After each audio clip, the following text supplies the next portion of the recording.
ఇటు చూడనే పోయిన గురించి ఎంతసేపు పెడితే ఏం ప్రయోజనం ఈ ఆళ్ళ నుంచి నన్నే మీ కొడుకు అనుకోండి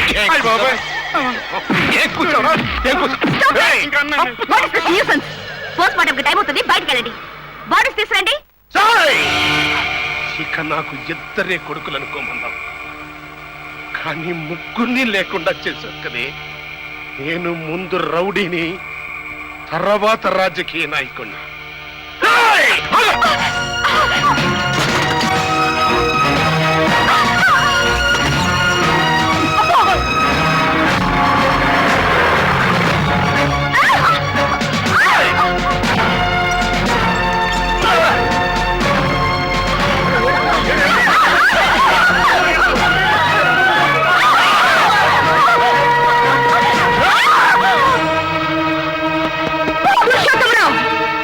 భారతిని చంపాలని చూస్తే నిన్ను షూట్ చేస్తాను. I warn you. నీ పోలీస్ తుపాకులు మాకు కుక్క కాపలా కాయగలవే గాని మమ్మల్ని కాల్చలేవే. దీన్ని చంపి నిన్ను చంపుతా.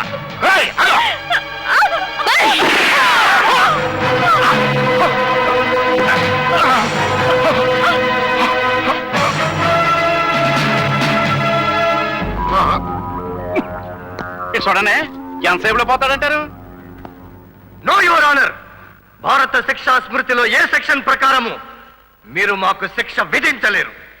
ఐపీసీ 302 ప్రకారం ఉరి శిక్ష విధించడానికి ఎవరిని ప్లాన్డ్ గా మర్డర్ చేయలేదే. 326 ప్రకారం యావజ్జీవ శిక్ష విధించడానికి అనాలోచితంగా ఎవరిని హత్య చేయలేదే. 307 ప్రకారం అటెంప్ట్ మర్డర్ కేసు పెట్టడానికి ఎవరిని తీవ్రంగా గాయపరచలేదే. మీరు సముద్రంలో వదిలేసిన విఐపీలంతా ఏ దీనికో చేరి ఇంకా బ్రతికే ఉన్నారని మీ అభిప్రాయమా? సముద్ర తీరాన పురుషోత్తమరావు గారి కొడుకుల చావుకు మీరు బాధ్యులు కారా? కాదు. మానభంగాలు వాళ్ళకి మార్నింగ్ టిఫన్, మర్డర్లు వాళ్ళకి మధ్యాహ్న భోజనం, అరాచకం వాళ్ళకి అర్ధరాత్రి డిన్నర్. యువర్ ఆనర్, రాజకీయం అనే గొడుగు నీడలో, అధికారం అనే మేడ చాటున, ఐశ్వర్యం అనే ఆయుధంతో సరిగ్గా డ్యూటీ చేసే ఆఫీసర్లను చంపారు. చెయ్యని ఆఫీసర్లని పెంచి పోషించారు. ఒక లాయరు, ఒక పోలీస్ ఆఫీసరు, ఒక మ్యాజిస్ట్రేటో అవినీతి పరులైనంత మాత్రాన మీరు విప్లవకారులుగా మారతారా? విప్లవం విందు భోజనం కాదు సార్, అది తుపాకీ మందు భోజనం. ఎందరో మహనీయుల గుండెలు చూపి రక్తం చిందించి ఈ నేలను పవిత్రం చేసి పెడితే ఆ నేలను అపవిత్రం చేసే వాళ్ళకి ఈ దేశంలో బ్రతికే హక్కు లేదు సార్. అందుకని దేశ బహిష్కరణ శిక్ష వేస్తారా? ఎవరిచ్చారు మీకు హక్కు? ఎవరు నేర్పారు దీన్ని మీకు? గాంధీ గారు. ఎస్ యువర్ ఆనర్, 52 సంవత్సరాల క్రితం సామ్రాజ్యవాదులైన తెల్లదొరల్ని దేశం విడిచి వెళ్ళమని చెప్పిన గాంధీని జాతి పిత అంది. ఈ రోజు సమాజానికి చెడు పురుగులైన నల్లదొరల్ని దేశం విడిచి పొమ్మనందుకు వీళ్ళు తీవ్రవాదులవుతారా? ఉగ్రవాదులవుతారా? స్వాతంత్ర్యం కోసం లక్షల మంది ప్రాణాలు ధారపోశారు, జీవితాలు త్యాగం చేశారు. ఎందుకు? కుర్చీలో తెల్లవాడికి బదులు మనవాడు కూర్చుంటే హాయిగా బ్రతకొచ్చని. కానీ ఏ జరిగింది? తెల్లవాడే నయం బాబో అని తల బాదుకునేలా చేస్తున్నారు. ఉద్యమాలు ఎప్పుడు సరదాగా పుట్టవు. అణగదొక్కబడినప్పుడు, ఆవేశం రేగినప్పుడు, ఆలోచన రెచ్చినప్పుడు, నా దేశం ఏమవుతుందో అని ఆవేదన కలిగినప్పుడు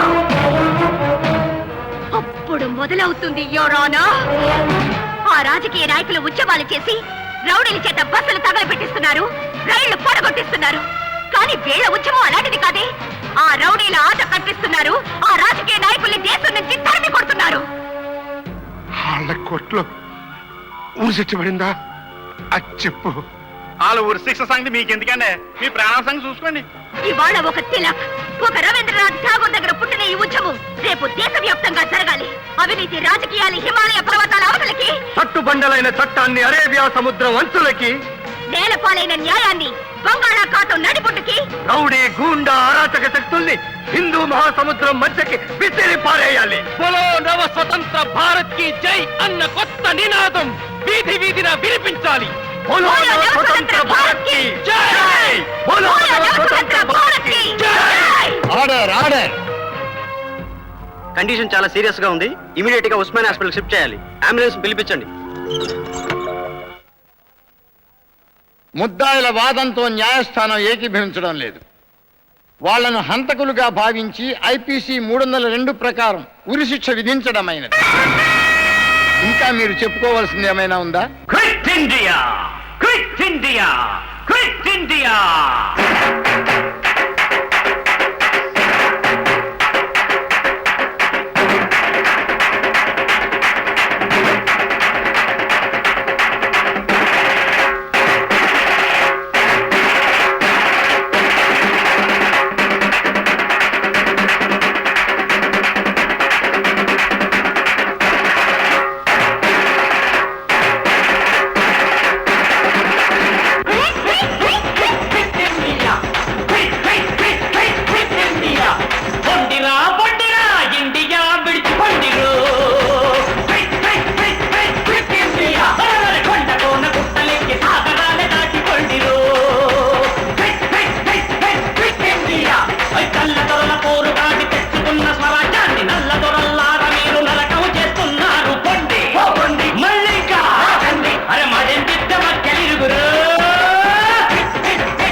ఇటు చూడనే ఇంకేం చూస్తాడు, వెళ్ళిపోయాడు.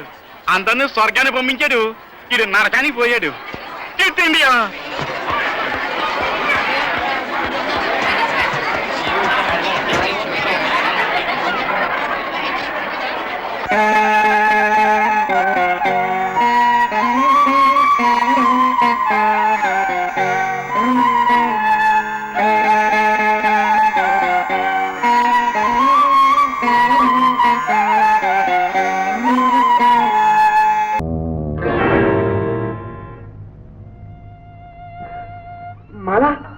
ఎంత ఘోరం జరిగింది. జరగాల్సిందే జరిగింది. నేను ఎలాగూ వెళ్ళిపోతున్నాను. నా చెల్లెలు విమల, నా స్నేహితురాలు నిర్మల ఈ దుర్మార్గుల వలలో చిక్కుకున్నారు. నా హ్యాండ్ బ్యాగ్ లో వాళ్ళ ఫోటోలున్నాయి.